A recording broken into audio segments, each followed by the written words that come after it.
اللہ الرحمن الرحیم الحمدللہ وکفا وسلام علی عبادہ الذین اصطفیٰ خصوصاً علی سید الرسل و خاتم الانبیاء اما بعد لفظ نور اور حرف روشنی سے آراستہ نور قرآن کے ساتھ طاہر بخاری آپ سے مخاطب ہے۔ ناظرین، آج چوتھا روزہ ہے اور ہم چوتھے پارے کے مضامین، اس کی آیات، اس کے معنی اور مفاہیم، اس کو جاننے اور سمجھنے اور پھر ان پر عمل کرنے کا داعیہ اور اسپرٹ اور جذبہ اپنے اندر پیدا کرنے کی کوشش کریں گے، اس لیے کہ محض امور کو، معاملات کو، احکام کو جاننا کافی نہیں ہے جب تک ہم ان پر عمل کرنے کا جذبہ اپنے اندر پیدا نہ کریں۔ اور یہ چوتھا پارہ بہت اہم ہے۔ اس سے قبل ہم احکام اور شریعت کے امور ان کو بنظر غیر دیکھ چکے ہیں، اور جو پہلی دو صورتیں ہیں، بالخصوص سورہ بقرہ اور اس کے بعد کی صورت، اس کو الزہراوین،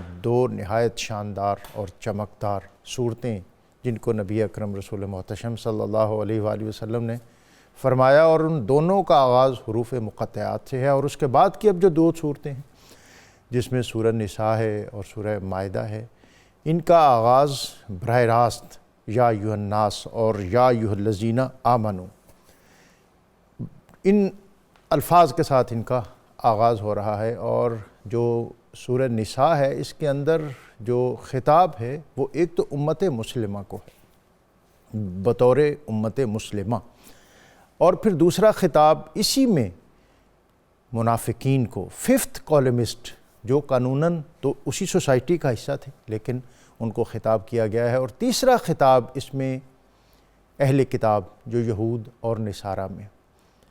اس سورہ کے اندر اور بالخصوص جو چوتھا پارہ ہے، اس کے مضامین بہت اہم ہیں۔ جو اسلامی اور انسانی سوسائٹی ہے، اس کا نیوکلیس خاندان ہے، میاں اور بیوی کا رشتہ، یہ ازدواجی تعلق، یہ بیسک یونٹ ہے جو جس سے ایک سوسائٹی تشکیل پاتی ہے اور جس کے ساتھ پھر دیگر رشتے وجود میں آتے ہیں۔ اور اسلام نے خاندان اور اس کے نظام کو بہت زیادہ اہمیت دی ہے۔ طلوع اسلام سے قبل دنیا کے جو حالات تھے وہ بہت مختلف تھے۔ وہاں جو ازدواجی زندگی کا تقدس تھا اس کا سرے سے کوئی تصور نہیں تھا۔ پھر اس کے ساتھ اس صورت اور ان آیات میں دنیا کے اندر جو اس وقت بطور خاص، اور آج بھی اگر ہم دیکھیں تو کسی نہ کسی انداز میں یہ چیزیں ہمیں محسوس ہوتی ہیں کہ جو پسے ہوئے طبقات ہیں ان کو بطور خاص ایڈریس کیا گیا ہے، اور ان کا تشخص اور ان کا استحکام اور ان کے حقوق اس کی طرف متوجہ کیا گیا ہے، جس میں بطور خاص بچے ہیں، جس میں بطور خاص خواتین ہیں۔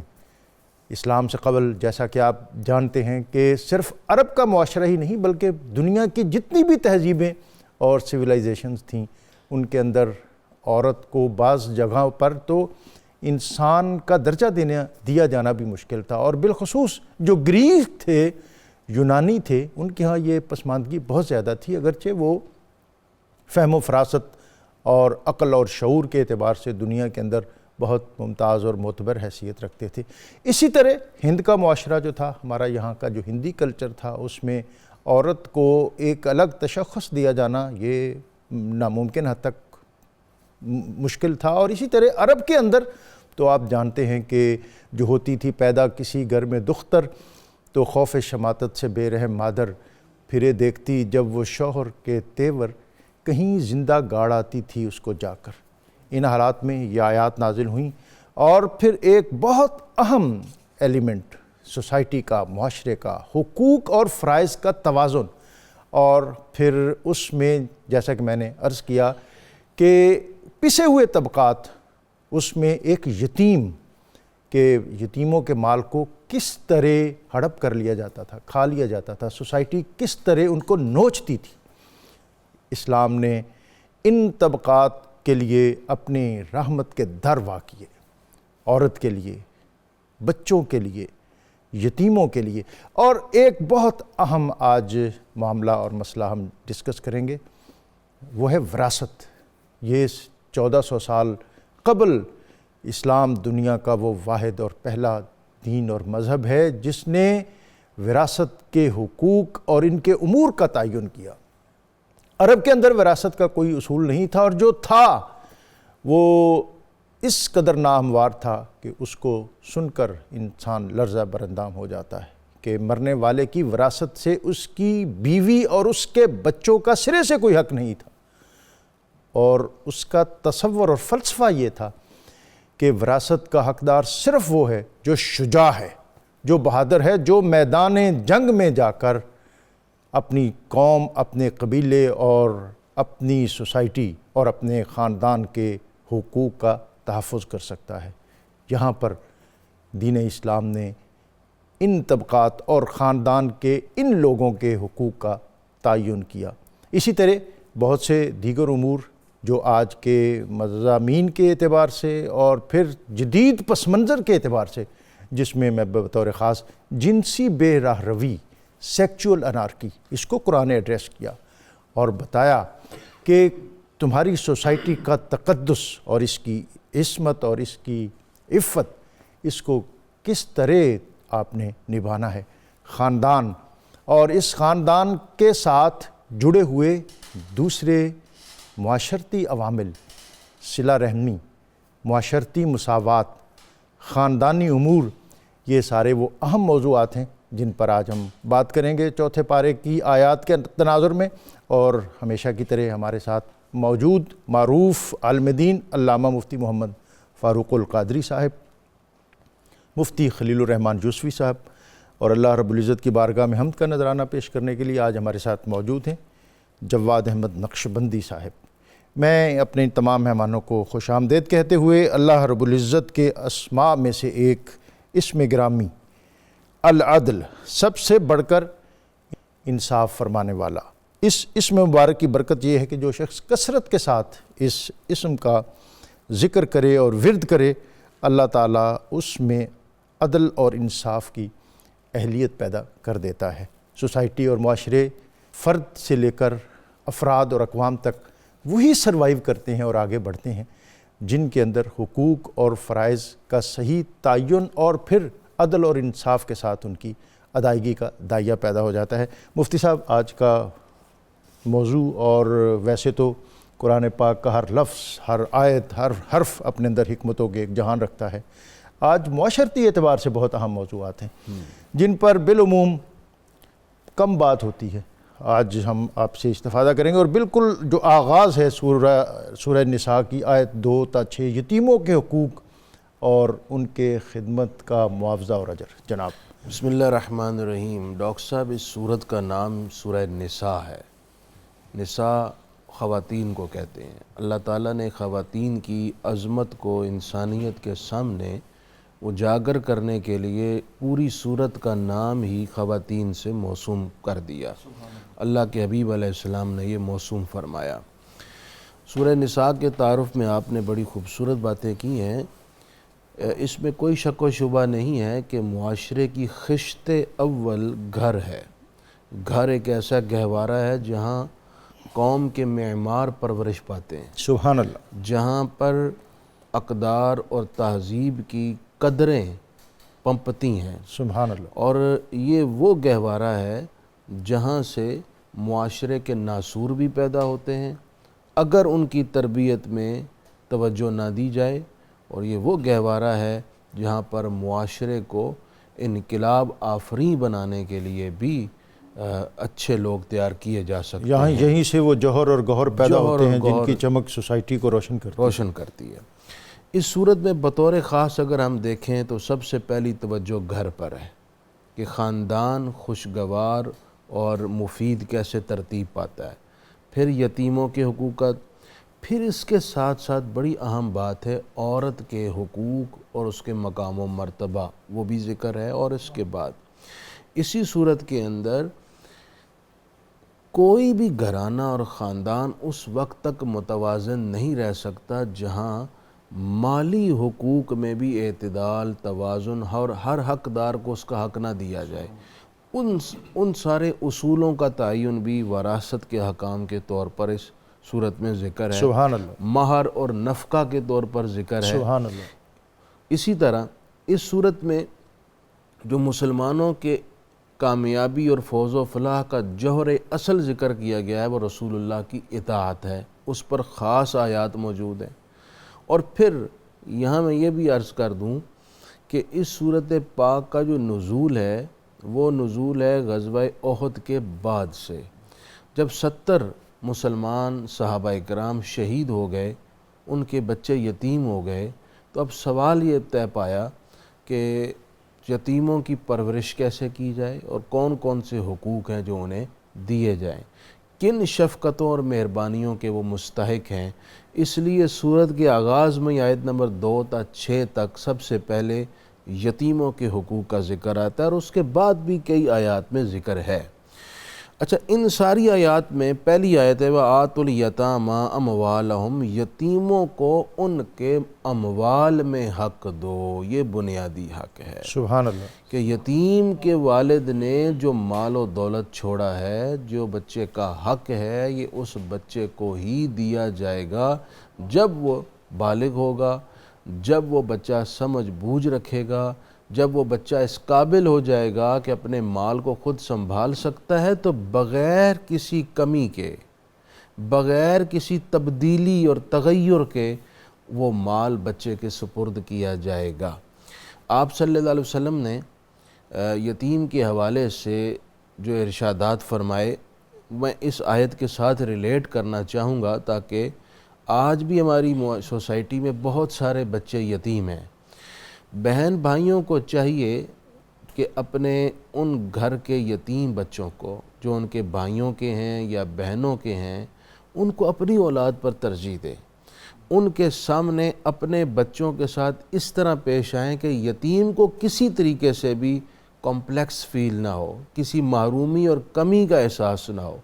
اپنے بچوں کے لیے آپ نعمتوں کے دروازے کھولیں تو اپنے یتیم بتیجے، یتیم گھر کے فرد کو بالکل نہ بھولیں، بلکہ اس کو اسی برابر درجے میں رکھیں تاکہ وہ محرومی کا شکار نہ ہو، اس کا دل نہ ٹوٹے، اور اگر اس کا دل ٹوٹا آپ کے کسی عمل یا فعل سے تو وہ بچے کا دل ٹوٹنا اللہ کے حضور آپ کے لیے ناراضگی کا باعث بھی ہو سکتا ہے۔ میں یہ ضرور جاننا چاہوں گا کہ یہ اس میں استحباب کس حد تک ہے اور وجوب کس حد تک ہے؟ ہم سمجھتے ہیں کہ شاید یہ ایسے سرسری بات ہے، اگر کر لی تو ٹھیک ہے، اگر نہ کیا تو تب بھی کوئی حرج نہیں ہے۔ اس میں دیکھیے جی ڈاکٹر صاحب، جو 2-3 میں فرامین سناتا ہوں حضور علیہ السلام کے، اس سے ہمارے ناظرین خود ہی اندازہ لگا سکیں گے کہ اس عمل کی حساسیت کس نوعیت کی ہے۔ آپ صلی اللہ علیہ وسلم نے فرمایا کہ روئے زمین پر سب سے اچھا گھر وہ ہے جس میں یتیم کے ساتھ اچھا سلوک کیا جائے، سبحان اللہ۔ اور فرمایا سب سے برا گھر وہ ہے جس میں یتیم پر ظلم کیا جاتا ہے اور اس کے ساتھ بد سلوکی کی جاتی ہے۔ آپ نے اسے برا گھر قرار دیا ہے۔ گھر نام اینٹ اور پتھر کا نہیں ہے، اس میں رہنے والے لوگوں کا ہے۔ تو مطلب یہ ہوا کہ جو لوگ یتیم کے ساتھ بد سلوکی کریں، اس کو شفقت اور مہربانی سے محروم کریں، وہ برے لوگ ہیں۔ اگرچہ وہ عبادات کر رہے ہیں، اگرچہ وہ صدقہ و خیرات کر رہے ہیں، لیکن اس عمل کی وجہ سے وہ اس بارگاہ سے پسندیدگی کا میڈل حاصل نہیں کر پاتے۔ اور یہی وجہ ہے کہ بہت سے لوازمات ہونے کے باوجود ہم گھروں میں ایسے گھروں میں جہاں یہ دیگر امور عبادات وغیرہ کا اہتمام تو ہوتا ہے، لیکن یہ معاملات والی چیزیں کہیں کمزور ہیں، تو پھر برکات کا نزول اس انداز میں نہیں ہوتا۔ دوسرا فرمان سنیے، آپ صلی اللہ علیہ وآلہ وسلم نے فرمایا 7 ہلاک کرنے والے کاموں سے بچو۔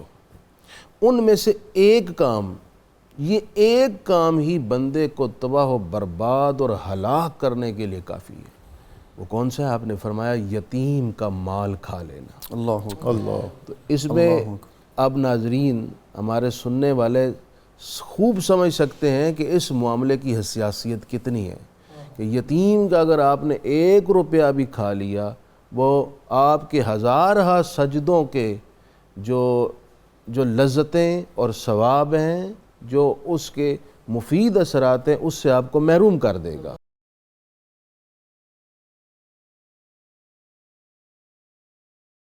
خلیل احمد یوسفی صاحب، موضوع تو ایسا ہے کہ اس پر آپ بھی کچھ ضرور اگر کمنٹ کرنا چاہیں تو کریں، لیکن جو وراثت کے امور ہیں وہ بھی اسی سطح جس طرح حضرت مفتی صاحب نے جو ہماری سوسائٹی میں یتیم کے ساتھ ناروا سلوک ہے اسی طرح جو وراثت ہے، اور آج کل سوسائٹی کے اندر ہم دیکھتے ہیں کہ جس کو ہم بڑی سمارٹنس کہتے ہیں، کہ جو ایک طاقتور ہے وہ اپنے بہن بھائیوں سے کس طرح نوچتا ہے وراثت کو.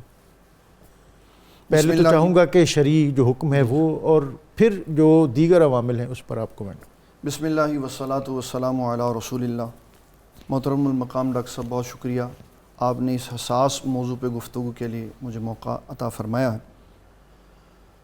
حضور صلی اللہ تعالیٰ علیہ وسلم نے وراثت کے موضوع پر اس سے بڑی کوئی بات نہیں ارشاد فرمائی. آپ نے فرمایا کہ اگر کوئی شخص تقسیم کاری صحیح نہیں کرتا اور اس کے مقابلے میں اس نے 60 سال اللہ تعالیٰ کی عبادت کی ہے تو وہ اس کی عبادت ضائع ہو جاتی ہے مال صحیح تقسیم نہ کرنے کی وجہ سے. اللہ. ایک طرف رب کائنات جل جلالہ ارشاد فرماتا ہے کہ میں کسی کے اعمال میں سے ایک عمل نہیں ضائع کرتا، اور مال میں جب عدم استحکام آ جاتا ہے تو 60 سال کی عبادت ضائع ہو جاتی ہے، اس لیے کہ اس نے وصیت صحیح نہیں کی، مال صحیح تقسیم نہیں کیا. اس میں بہت سارے پہلو ایسے ہیں. جو بھائی بڑے ہوتے ہیں عمر میں، بڑے بھائی اور چھوٹے بھائی کی عمر کے درمیان میں 20 سال کا فاصلہ ہے، تو وہ کہتا ہے کیونکہ میرے 5 بچے ہیں اس لیے میں زیادہ حقدار ہوں، اور یہ ابھی پیدا ہوا ہے، اس کی ضروریات نہیں ہیں، اس لیے اس کو مال کم ملے گا. جبکہ شریعت اسلامیہ نے مال کی تقسیم کاری کے لیے عمروں کا تعین نہیں کیا بلکہ رشتے کا تعلق دیکھا ہے. حضرت ابو بکر صدیق رضی اللہ تعالیٰ عنہ کا جب وصال ہونے لگا تو آپ نے سیدہ عائشہ صدیقہ طیبہ طاہرہ مومنہ مفکرہ محدثہ مقننہ عفیفہ رضی اللہ تعالیٰ عنہ سے فرمایا کہ میری وفات کے بعد یہ مال وراثت اپنے 3 بھائیوں اور 3 بہنوں میں تقسیم کرنا. عرض کی ابا جان میری تو 2 ہی بہنیں، ایک میں ہوں ایک اسما ہے، تو تیسری کون سی ہے؟ آپ نے فرمایا کہ میری وفات کے بعد آپ کی امی جان کے ہاں ایک ولادت ہوگی، وہ لڑکی ہوگی، اس کو بھی اس میں سے حصہ دینا. سبحان اللہ. تو اس سے پتہ چلا اسلام نے عمروں کا فاصلہ نہیں دیکھا بلکہ تعلق دیکھا ہے کہ تعلق کی وجہ سے مال تقسیم کیا جاتا ہے. حضور صلی اللہ تعالیٰ علیہ وسلم کی بارگاہ میں ایک خاتون آئی جس کا شوہر وصال کر گیا تھا اور اس کے ساتھ ایک بیٹی تھی. اس نے عرض کی حضور اس کے چچا نے سارا مال لے لیا، اب آپ مجھے حکم ارشاد فرمائیں کیا شوہر کے مال سے میرا اور اس یتیم بچی کا کوئی حق نہیں؟ تو رسول اللہ صلی اللہ تعالیٰ علیہ وسلم آپ جس طرح انداز میں بیٹھتے تھے کہ وحی کا نزول ہو، آپ ویسے بیٹھ گئے. جب وحی نازل ہوئی تو آپ صلی اللہ علیہ وسلم نے فرمایا بیوہ کا 8واں حصہ ہے جبکہ اس کی اولاد موجود ہو، اور اس لڑکی کو اللہ تعالیٰ شریعت میں آدھا مال دیتا ہے، باقی جو بچے گا وہ اس کے چچا کا ہوگا. تو اس طرح اللہ تعالیٰ جل جلالہ نے پوری وراثت کو خوبصورت انداز میں تقسیم فرمایا. ہمارے ہاں خواتین ایک کمپلین کرتی ہیں کہ شریعت مردوں کو زیادہ دیتی ہے عورتوں کو کم دیتی ہے، جبکہ ہم اصحاب فرائض کی اگر لسٹ دیکھیں تو 4 مرد ہیں اور 8 عورتیں ہیں جن کو حصہ ملتا ہے. تو ان کا یہ سوال بالکل رفع ہو جاتا ہے. اللہ تعالیٰ ان کو بھی ان کی عظمت و شان کے مطابق مال تقسیم فرماتا ہے. رسول اللہ صلی اللہ تعالیٰ علیہ وسلم نے قرآن مجید کی آیات سنا کر سب کو حصے ان کے بتا دی. اس میں 2-3 اہم بڑی باتیں ہیں جو میں یہاں ناظرین کے لیے عرض کرنا چاہتا ہوں. میں جس ادارے سے تعلق رکھتا ہوں نگینہ سوشل ویلفیئر سوسائٹی سے، وہاں دارالفتاء کا قیام ہے. پچھلے 10 سالوں میں ڈاکٹر صاحب قبلہ 2 ہی مسئلے آئے ہیں، ایک طلاق کا اور ایک وراثت.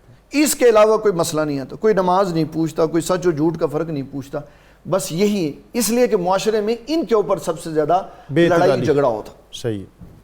اب حضور صلی اللہ تعالیٰ علیہ وسلم کی سکھائی ہوئی تعلیمات سے جو 2-3 بنیادی اہم مسائل ہیں، ان میں جو مال وراثت ہے جن بندوں میں تقسیم ہوگا ان میں جس کا مال وراثت ہے اس کے لیے چند اصول ضابطے ذہن میں رکھنے. بعض نوجوان جب اپنی طاقت میں آ جاتے ہیں، ابھی ان کے ماں باپ زندہ ہوتے تو وہ کہتے ہیں جی ہمارا حق دے دیں، حصہ دے دیں. یہ یاد رکھنا چاہیے کہ وراثت ماں باپ کی تب بنتی ہے جب وہ وصال کر جاتے ہیں.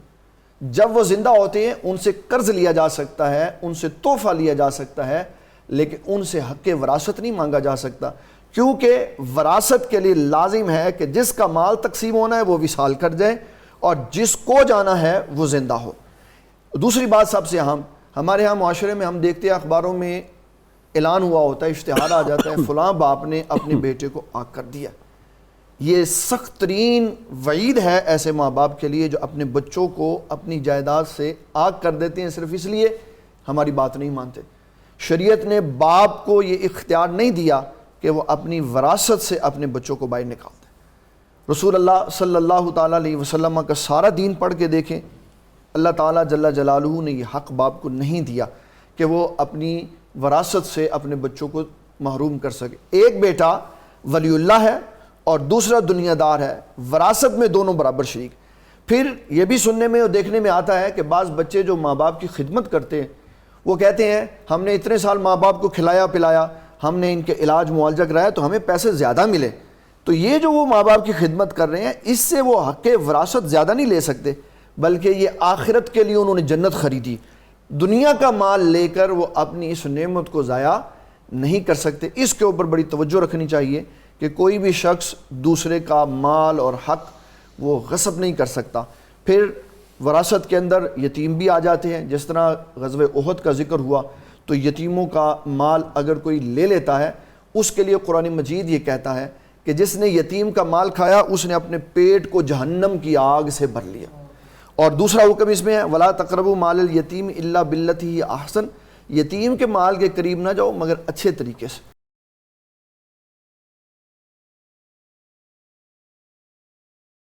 آیت 58 وہ بھی، اور پھر ہم نے مفتی خلیل احمد یوسفی صاحب کی طرف بھی بڑھنا ہے۔ آیت نمبر 58 سورہ نساء کی یہ ایسی آیت ہے کہ امام قرطبی نے تفسیر قرطبی میں اس کے لیے فرمایا هَذِهِ الْآيَةُ مِنْ أُمَّهَاتِ الْأَحْكَامِ، سبحان اللہ۔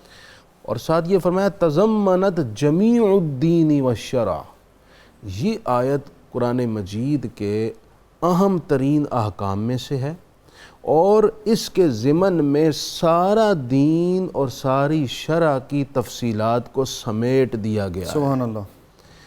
کیا فرمایا؟ ایمان والو امانات کو ان کے اہل کے سپرد کرو۔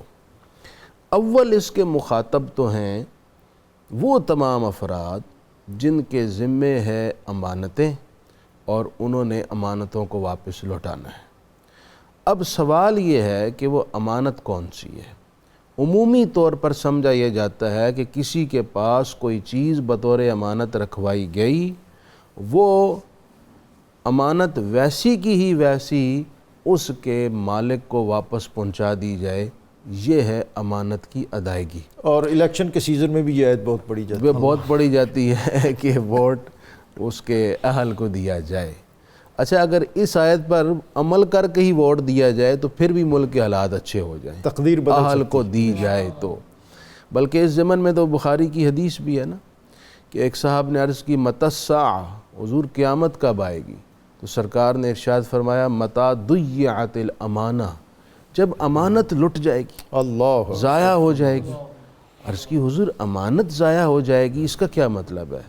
تو میرے آقا نے ارشاد فرمایا اذا وسد الامر الی غیر اہلہ، جب امانتیں اس کے غیر اہل نا اہل کو سپرد کی جائیں گی، معاملات، اختیارات، مناصب غیر اہل کے سپرد کیے جائیں گے، پھر انتظار کرنا آگے قیامت ہی ہے، یعنی پھر ایسی تباہی ہوگی جو قیامت کا پیش خیمہ ہوگی۔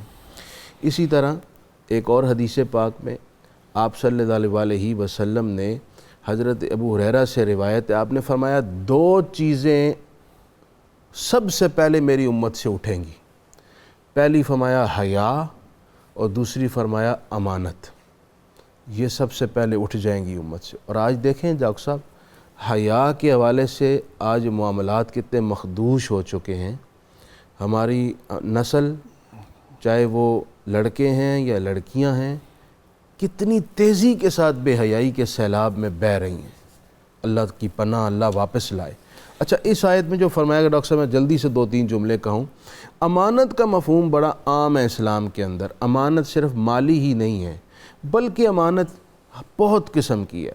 مثلا حضور نے فرمایا المجالس امانہ، مجلس بھی ایک امانت ہے، جہاں آپ 2-4 لوگ بیٹھ کر کچھ باتیں کرتے ہیں، یہ بڑی اہم بات ہے۔ یہ بھی وہاں کی بات کو بلا اجازت اٹھا کر جس سے متعلق بات ہوئی جا کے اس کے کان میں پھونک دینا، تاکہ لڑائی ہو جائے، فساد بپا ہو جائے، یہ بھی امانت میں خیانت ہے، کیونکہ مجالس کی گفتگو امانت ہوتی ہے۔ اس کے بعد اگلا جو ہمارا اس سے متصل ہے وہ آیت 64 فلا وربک ولو انہم اذ ظلموا انفسہم جاؤک۔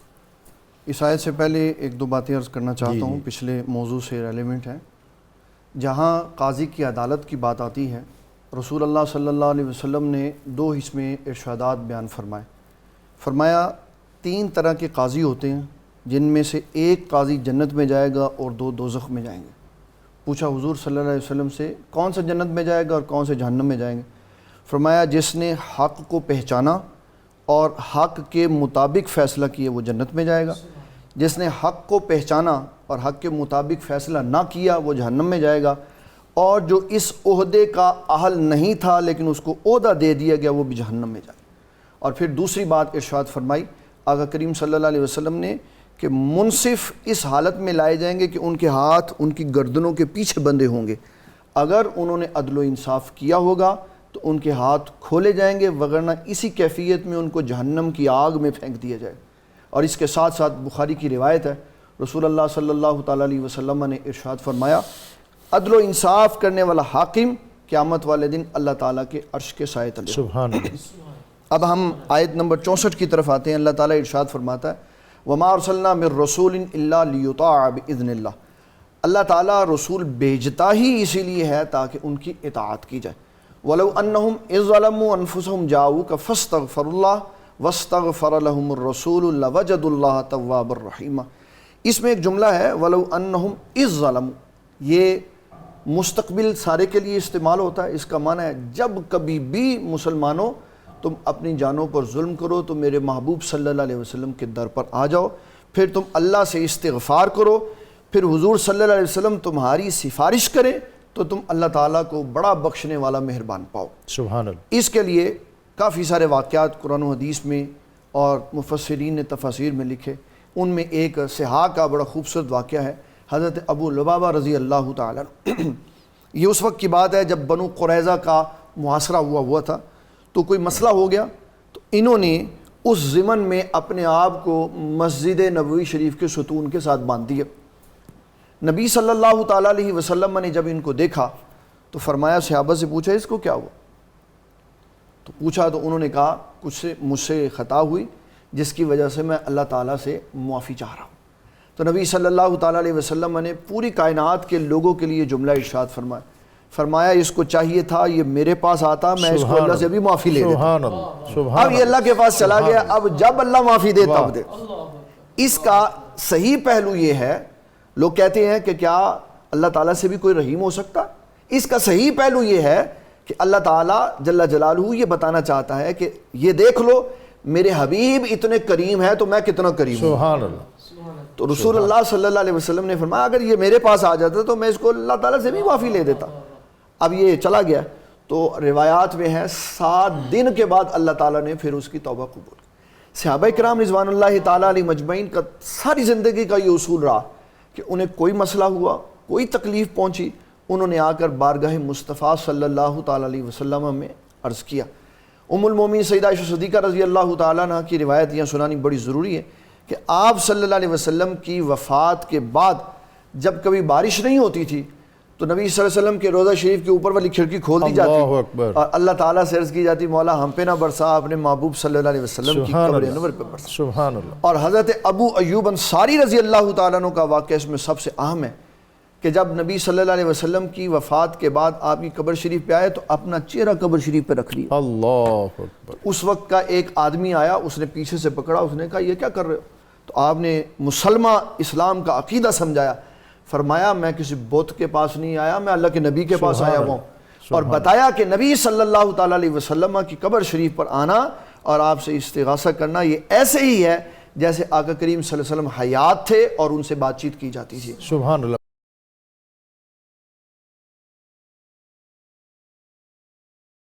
پروگرام کا آخری حصہ ہے اور اختتام پر میں چاہوں گا جو آیت 71 ہے اس کو بھی ضرور آپ ڈاکٹر صاحب یہ جو آیت مقدسہ حضرت نے تلاوت کی ہے، اس آیت مقدسہ میں جو مضمون بیان ہے کہ معافی کے لیے اللہ کی بارگاہ سے بخشش اور عنایات لینے کے لیے دربار رسالت میں حاضر ہو، یہ صرف عہد رسالت کے لوگوں کے لیے خاص نہیں ہے، بے شک، بلکہ آیت میں عموم ہے وَلَوْ أَنَّهُمْ إِذْ ظَلَمُوا، کہ صبح قیامت تک امت مصطفیٰ میں سے جو بھی گناہ گار ہو جائے، کسی خطا سے اپنے دامن کو داغدار کر لے، وہ میرے حبیب کے در پر حاضر ہو جائے، سبحان اللہ، سبحان اس کے لیے بھی عنایت کا دروازہ اسی طرح کشا ہوگا جس طرح عہد رسالت کے لوگوں کے لیے ہوا۔ دوسری بات یہ ہے، جو شخص وہاں حاضر ہونے کی استطاعت نہ رکھے، مفسرین کرام نے لکھا ہے کہ وہ اگر اپنے گھر میں بیٹھے تصور میں اپنے آپ کو در حضور پر محسوس کرے اور پھر جناب رسول اللہ صلی اللہ علیہ وسلم کی بارگاہ میں یہ درخواست کرے کہ آپ اللہ کے حضور میری بخشش کی سفارش فرمائیں اور دعا کر دیں، وَاسْتَغْفَرَ لَهُمُ الرَّسُولُ، کیونکہ اللہ فرماتا ہے کہ میرے حبیب نے سفارش کی، تمہارے لیے بخشش مانگی، تو تم اللہ کو توبہ قبول کرنے والا مہربان پاؤ گے، تو ایسے شخص کے لیے بھی جناب رسول اللہ صلی اللہ علیہ وسلم عنایت فرماتے ہیں اور آپ دعا فرماتے ہیں اور اس شخص کے لیے بھی بخشش کا دروازہ کشا ہو جاتا ہے۔ تیسری اہم بات اس سے یہ معلوم ہو گئی کہ جناب رسول اللہ صلی اللہ علیہ وسلم باب توبہ ہیں، سبحان اللہ، اور آپ صلی اللہ علیہ وسلم اپنی امت کے لیے بخشش، مغفرت اور عنایات ربانی کا وسیلہ عظمی ہے۔ اس آیت پر اور بہت ساری باتیں ہو سکتی ہیں، لیکن میں آیت نمبر 71 کی طرف آ رہا ہوں۔ اللہ تعالیٰ نے ارشاد فرمایا یا ایھا الذین آمنوا، ایمان والو، خذوا حذرکم، ہوشیاری سے کام لو، دشمن کے مقابلے میں ہوشیاری سے کام لو، فانفروا ثبات او انفروا جمیعا، پھر تم اس کے بعد اکٹھے ہو کر نکلو یا الگ الگ ہو کر نکلو، تھوڑے تھوڑے ہو کر نکلو دشمن کے مقابلے میں۔ یہ آیت مسلم امہ کے لیے دشمن کے حوالے سے بڑی امپورٹنٹ آیت ہے۔ اس میں اللہ تعالیٰ مہربانی کر رہا ہے کہ ہر شعبہ زندگی کے ساتھ ساتھ اس شعبے میں بھی اپنے بندوں کی رہنمائی فرما کہ کیسے تم نے دشمن کا مقابلہ کرنا ہے۔ نمبر 1، سب سے پہلے ہوشیار ہو جاؤ، محتاط ہو جاؤ، دشمن کی گھات کا، اس کی سازش کا ادراک کرو، اس کی جنگی تیاریوں کا علم حاصل کرو، پھر جیسے اس کی دشمن کے لیے تیاری ہے تم بھی اسے درجے کی دفاع کی تیاری کرو۔ واہ، سبحان اللہ، یہ سارے امور اس آیت کے تحت ہیں، بلکہ آپ صلی اللہ علیہ وسلم نے خود ارشاد فرمایا کہ دشمن کے مقابلے میں بہترین تیاری فرمایا تیر اندازی ہے، تیر اندازی ہے، تیر اندازی ہے، 3 مرتبہ فرمایا۔ اس کی آج لیٹسٹ شیپ آپ لے لیجئے، آپ کے پاس میزائل ہیں، آپ کے پاس اور جو اس طرح کے دیگر انواع کے جنگی ہتھیار ہیں وہ سب اس میں شامل ہیں، جو ایٹمی پاور ہیں، ہمارے پاس جو ایٹم بم ہے یہ بھی اسی کے ضمن میں داخل ہوتا ہے۔ بلکہ آپ صلی اللہ علیہ وسلم نے یہ بھی ارشاد فرمایا کہ ایک تیر کی وجہ سے 3 لوگ جنت میں داخل ہوتے ہیں۔ سبحان اللہ، ایک تیر بنانے والا، واہ، سبحان اللہ، جس نے ثواب کی نیت سے اللہ کی رضا کے لیے تیر یعنی ملت اور قوم کی حفاظت اس سطح کا یہ امر اور معاملہ ہے۔ دوسرا آپ نے فرمایا تیر پھینکنے والا، یعنی اس کو نشانہ لگا کر ہٹ کرنے والا، اور نبی صلی اللہ علیہ وسلم دعا بھی دیتے تھے، دعا بھی دے رہے ہیں ایسے شخص کو۔ اور تیسرا آپ نے فرمایا تیر پکڑوانے والا، سبحان وہ اللہ، توپ کا گولا ایک شخص ڈال رہا ہوتا ہے، ایک پکڑا رہا ہوتا ہے، ایک بٹن دبا رہا ہوتا ہے، ایک اٹھا کے لا رہا ہوتا ہے، کچھ لوگ پیچھے فیکٹری میں بنا کے بیٹھ کر بنا رہے ہیں سارے ہتھیار۔ یہ سب اگر اللہ کے لیے، اسلام کے لیے، ریاست اسلامیہ کے دفاع کے لیے کام کر رہے ہیں تو ان کے لیے یہ اتنا بڑا ثواب کا خزانہ ہے کہ اللہ کے رسول انہیں جنتی فرما رہے ہیں۔ سبحان اللہ۔ اچھا، اس سے ڈاکٹر صاحب اس کے ضمن میں ایک بڑی اہم بات نوجوان نسل کے لیے، یہ سب کام تب ہو سکے گا جب ہم اپنے بچوں کی ذہن سازی اس ٹریک پر کریں گے۔ قرآن تو یہ سبق دے رہا ہے، کہ تم دشمن کے مقابلے میں اس سطح کی تیاری رکھو، ان کے منصوبوں کو بھانپو، ان کی سازشوں کا ادراک کرو، پھر اس طرح کی تیاری کر کے مقابلہ کرو۔ یہ سب کیسے ممکن ہے جب ہماری نسل ٹیکنالوجی میں، علم میں اس درجے پر محنت کر کے اور اس پہنچے۔ کے ساتھ مفتی صاحب جو دین سے وابستگی اور وطن کی محبت، جی ہاں، اور آج ایک بڑی سازش ہے جس کے تحت افواج تو وہ کامیاب ہوتی ہیں جن کے ساتھ قوم کھڑی ہوتی ہے۔ آج ایک بودھ بھی پیدا کرنے کی کوشش کی جاتی ہے۔ میں چاہوں گا علمان والحفیظ، یہ زہر قاتل ہے۔ زہر قاتل۔ آپ اپنی ذاتی رنجشوں کی وجہ سے یا اپنے جماعتی مفادات یا ذاتی مفادات ایجنڈے کے کی لیے، وجہ سے اپنے ایجنڈے کے لیے خدا کا واسطہ ہے اپنی افواج کو نہ تو بدنام کریں، نہ ان کے اور قوم کے درمیان خلیج پیدا کریں۔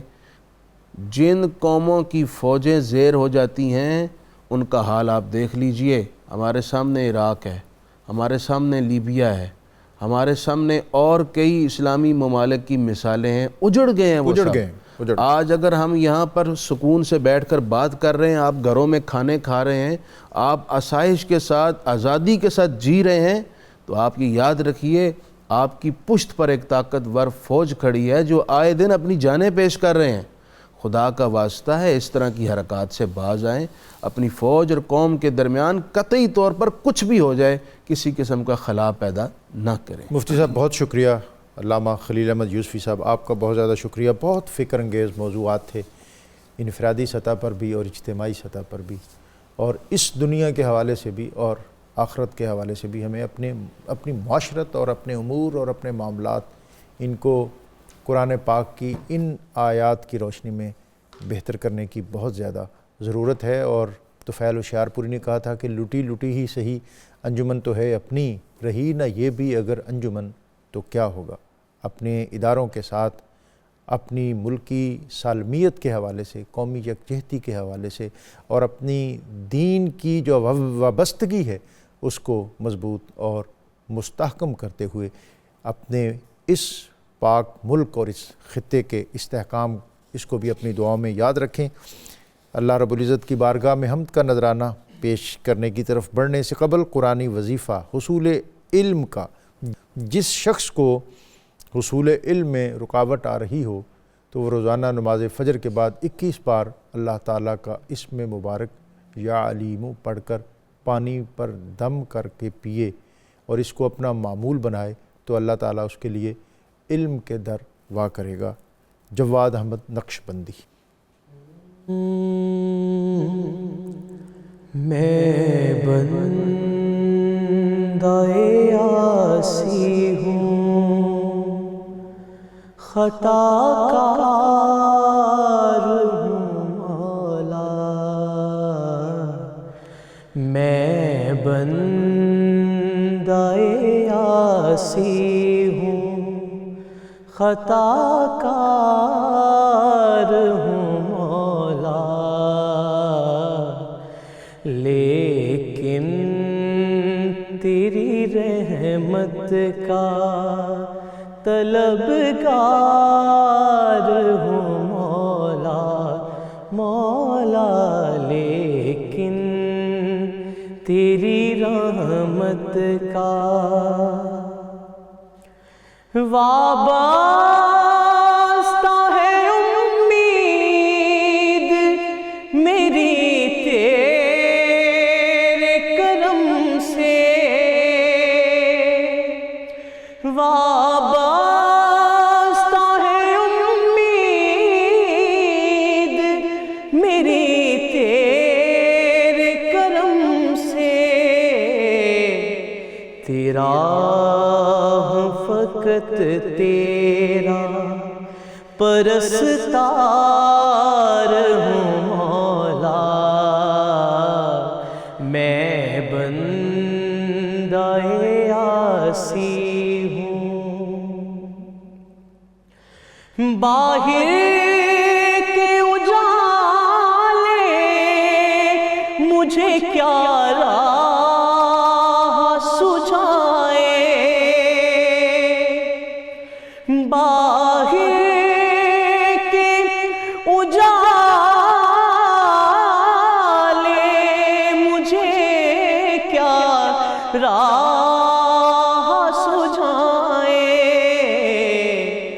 اندر کے اندھیروں میں گرفتار ہوں مولا مولا، اندر کے اندھیروں میں گرفتار ہوں مولا مولا، لیکن تیری رحمت کا پھر تو میری ماں کو توانائی عطا کر، پھر تو میری ماں کو توانائی عطا کر، برسوں نہیں صدیوں سے میں بیمار ہوں مولا مولا، لیکن تیری رحمت کا ایک تیرا اشارہ ہو اور آسان ہو مشکل، ایک تیرا اشارہ ہو اور آسان ہو مشکل، ایک لہر اٹھے اور میں اس پار ہوں مولا مولا،